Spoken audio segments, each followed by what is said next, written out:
So if you get on YouTube and you type Thailand, what you'll end up with is a plethora of videos stating Thailand is no longer cheap, why everyone is giving up on Thailand, how it's not worth it anymore, expats are leaving, tourism is collapsing, and it just changed all in general. So in today's video, we'll go ahead and take a deep dive into these claims and see, is Thailand still on the map for 2025 to visit? So let's start with the most immediate thing tourists will feel, and that's definitely gonna be price. Now, Thailand has always been known as the budget paradise, but in 2025, it doesn't really seem like that's no longer the case. The price is just starting to creep up, and tourists are definitely starting to see and notice that this is the new Thailand. From tours to hotels to even local dishes in certain areas. Some are even saying that it has increased almost 50% in the last 5 years. Normally around high season, you would see one price, maybe low season a different, but now it's just seeming to be a consistent price across the board. Now, what doesn't help Thailand is Thailand's currency, the baht, is now stronger, which means when you're visiting from Europe, US, or even Japan, you're not getting as much baht as you used to, pretty much. This is always the deciding factor when planning an international vacation. I mean, let's be honest, you want to do as much as you can for as little as possible. So this is always going to be in the back of your head. Now, next thing is going to be cannabis. Thailand's become the first country in Asia to decriminalize cannabis in 2022, which boosted Thailand's tourism by a lot. And with this also helped with farming, and it spawned thousands of spots around the country as far as dispensaries. And when I mean multiple dispensaries, I mean multiple dispensaries. You couldn't walk a mile without hitting one by accident. And they're advertised everywhere. I'll even show some footage of me just riding around. You'll see them just pop up out of nowhere. And if they're not big spots, even on walking streets, main streets, they have small dispensary stands. The local people walking around selling it. It's everywhere. But based off of this, Phuket is basically saying that it is a turnoff for family tourism, and family tourisms are avoiding certain spots where they're being sold. Now, with that being said, a lot of people, as crazy as it sounds, it's not crazy as it sounds, but based off of what I've seen in Thailand, that's kind of crazy. In certain areas are more family oriented, so I can get that and have a complete understanding of it. Now, in certain cities like Phuket, it does conflict with tourism. So between that and the smuggling cases involving tourists, that will no longer be a thing. And you know what else won't be a thing? Recreational use won't be a thing anymore. Thailand has flipped the rules upside down, and they are literally going back to what it was before. It will now be considered, again, a controlled herb, which means you now need a prescription from a doctor in order to get your hands on this. Now, what does this also mean? That means that it is now going to be a more strict rules on sellers as well. This means that licensed cannabis shops can now only sell to customers with a medical prescription. Also, they're required to keep detailed sales records, face regular inspections by authorities, and also this flows down the river to growers and farmers. They also want to ban commercial advertising of it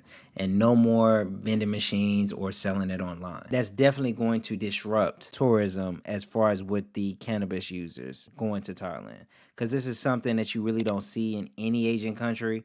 So for this to be a big thing, that had a lot of people coming to Thailand specifically for that reason. Now, the newest news as far as on cannabis, they are delaying this process for 30 to 60 days due to protests and, of course, the sellers who already put money into these stands and have buildings set for this, and the stakeholders in that, because a lot of people invested in Thailand mainly for this reason, because it was a huge boom at the time. But we'll see how that goes in a couple months.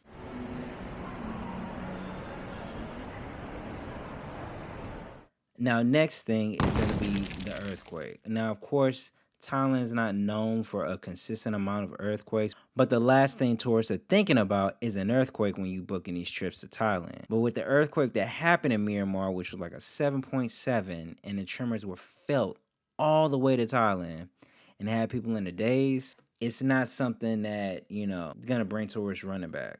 Okay, so with this earthquake, it had tourists evacuating everywhere. I'm talking sky rises shaking and even new construction buildings falling. And of course, because of this, there came dozens of videos just showing up all over the internet of what was going on, the damages that happened, that people were more concerned about the unknown because of this. Because again, Thailand doesn't have that many earthquakes. So, of course, vacationers, people first time, they were like, well, is this going to be a consistent thing? Like, is this going to be something that we're going to have to deal with every day?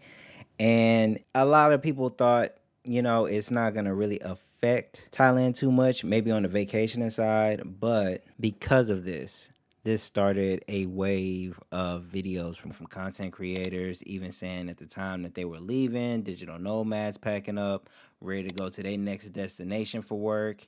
Now, of course, you could say, oh, well, this was just for clicks, but the high majority were serious about moving on.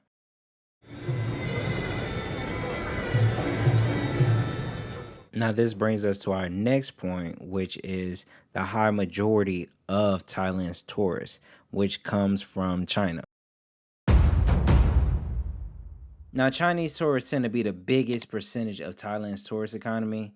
And unfortunately, China is seeing Thailand as unsafe. One being because of a Chinese actor and also because of a movie that released in China, if you can believe that. So this was a pretty known Chinese actor, and he was lured into the Thai borders with, of course, a promising acting job. But once he got there, he was taken and then sent to a scam compound, which was in Myanmar. Now, because of this, it blew up all across Asia, mainly in China, but pretty much was in every news article about this happening. This pretty much disrupted the safety bubble for China, and airlines just started seeing major drops in bookings, and also Chinese tours started to dry up. It doesn't help that a movie came out. And you say a movie? Yes, a movie.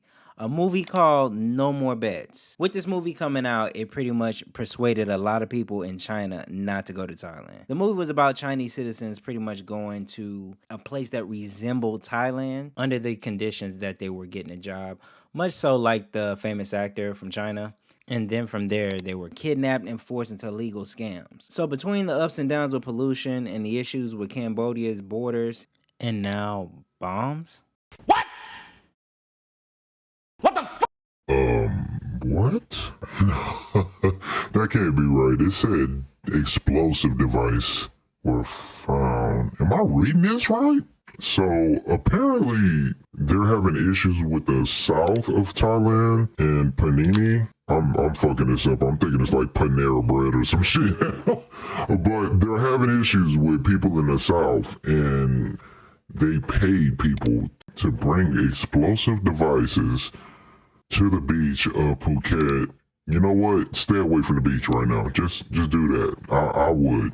Now, of course, Thailand police caught this in transport while they were moving these explosive materials. They also were able to disarm 4 other bombs that were in the Patong beach area before they could do any harm. So where does that leave us? That leaves us with the conclusion that Thailand is definitely going through a lot right now between laws and things that are happening inside the country that I didn't even know about myself. Now, if I'm being honest, it does not leave Thailand in the best of lights as of right now. But like every country, there has their ups and downs, and this is one of those times where it does give Thailand time to restructure itself, and that could be a good thing for the country. This gives it time to really hone in on what it really wants to be and what type of tourists and tourism they actually want for the country. It also gives them time to look at the competition, which is, as of right now, Cambodia, Vietnam, Laos, and see what people are actually looking forward to doing on their vacations and what their top need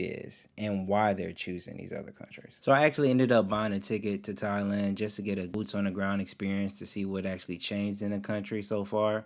So I'll be sharing that over the next couple videos just to do a deep breakdown of what's going on. So let me know what y'all think. Do y'all think that Thailand is pretty much done for 2025? It had its time to shine, its golden era, and it's time for another country to be the new place to go to, the new vacation destination? Just drop a comment below and just let me know. So if y'all could for me, do the YouTube thing. Like, share, subscribe. I'm on the way to 1,000 subscribers by the end of this year, hopefully. So if y'all can help me out with that, much would be appreciated. I'll see y'all in the next one.